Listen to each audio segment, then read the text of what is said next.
अस्सलामुअलैकुम। मेरा नाम है उमर शहजाद और आप देख रहे हैं स्टडी इन इटली कोर्स की video number 6।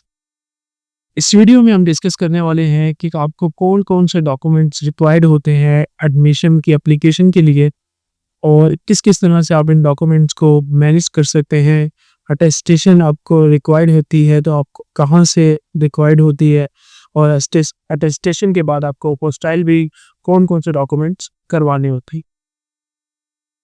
So first of all अगर मैं आपको बताऊं तो आपको मेनली जो एप्लीकेशन के डॉक्यूमेंट्स रिक्वायर्ड होते हैं उनमें से फर्स्ट ऑफ ऑल आपकी डिग्री है जो कि मेन एकेडमिक डॉक्यूमेंट है। आपकी बैचलर्स की डिग्री या अगर आप बैचलर्स के लिए अप्लाई कर रहे हैं तो आपकी इंटरमीडिएट का सर्टिफिकेट बहुत ज़्यादा इंपॉर्टेंट होते हैं। एफएससी का सर्टिफिकेट, आपको यूनिवर्सिटी की ऑफिशियल ट्रांसक्रिप्ट लेनी होगी और ऑफिशियल अपना जो डिप्लोमा है या जो डिग्री है वो इशू करवानी होगी। ये दोनों आपको रिक्वायर्ड होते हैं।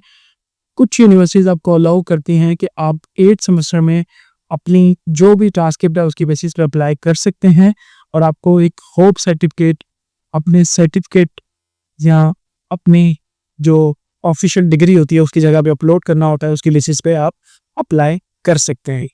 उसके बाद आपको ये डॉक्यूमेंट्स आईबीसीसी और एचईसी से अटेस्ट करवाने होते हैं।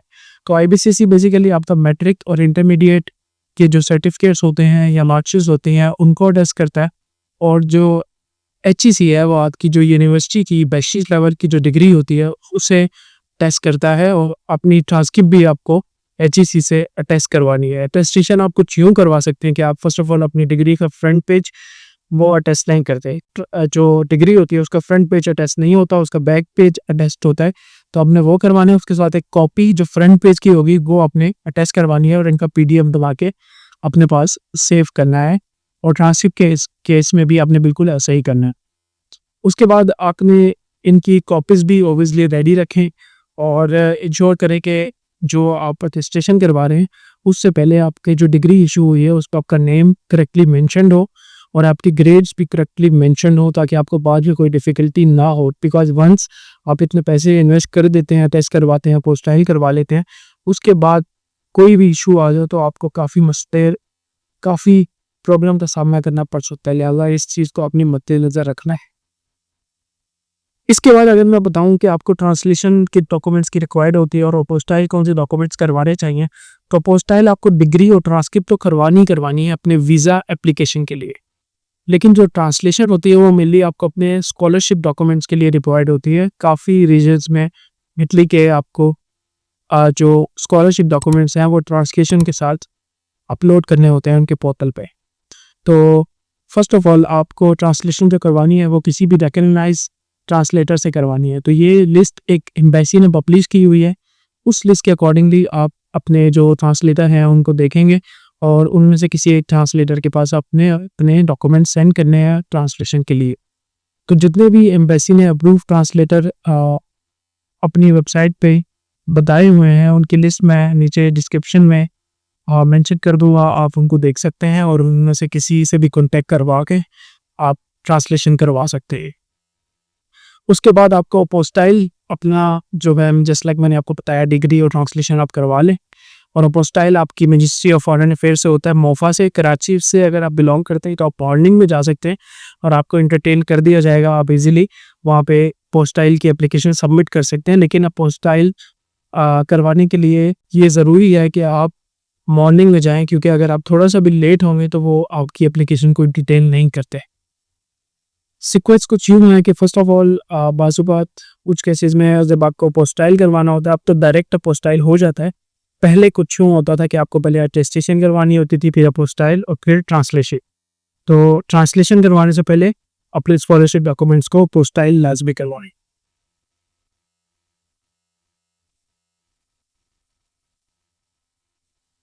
उसके बाद हम बात करते हैं स्टेटमेंट ऑफ पर्पस की।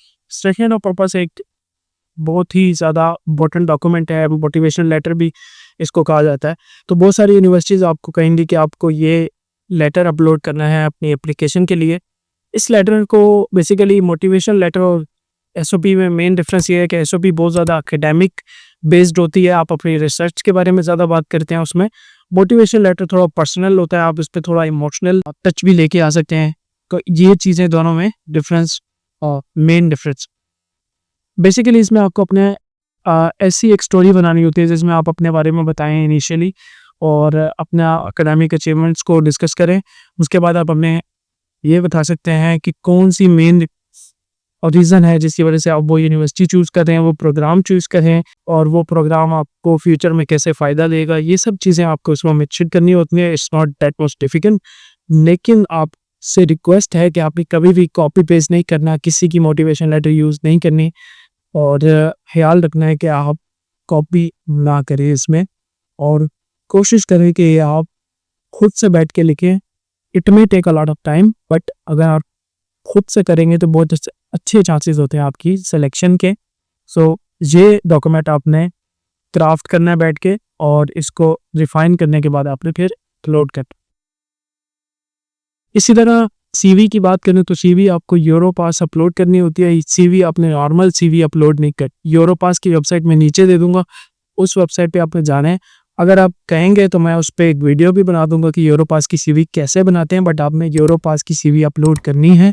आपने किसी और टेम्पलेट में सीवी अपलोड नहीं करनी, क्योंकि ज़्यादातर यूरोपियन यूनिवर्सिटीज़ यूरोपास की सीवी एक्सेप्ट करती हैं।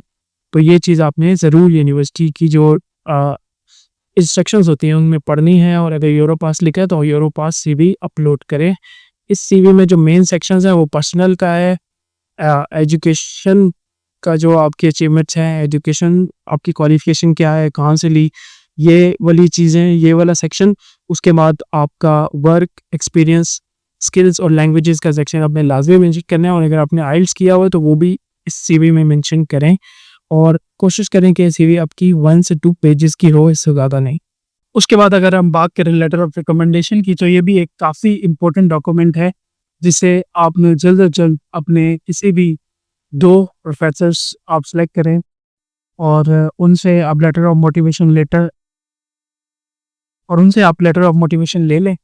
लेटर ऑफ मोटिवेशन के लिए कुछ बातें आपने अपनी माइंड में रखनी है। फर्स्ट ऑफ ऑल, ये यूनिवर्सिटी के लेटर हेड पे होना चाहिए, ये किसी नॉर्मल पेज पे ना हो, यूनिवर्सिटी के लेटर हेड पे होना चाहिए। एंड सेकेंडली, आप अपने प्रोफेसर्स को लाजमी बताएं कि आप किन यूनिवर्सिटीज़ में अप्लाई कर रहे हैं और उनसे रिक्वेस्ट करें कि आपकी कोई अचीवमेंट उसमें लाजमी मेंशन करेंगे, थोड़ा जेनेरिक ना हो।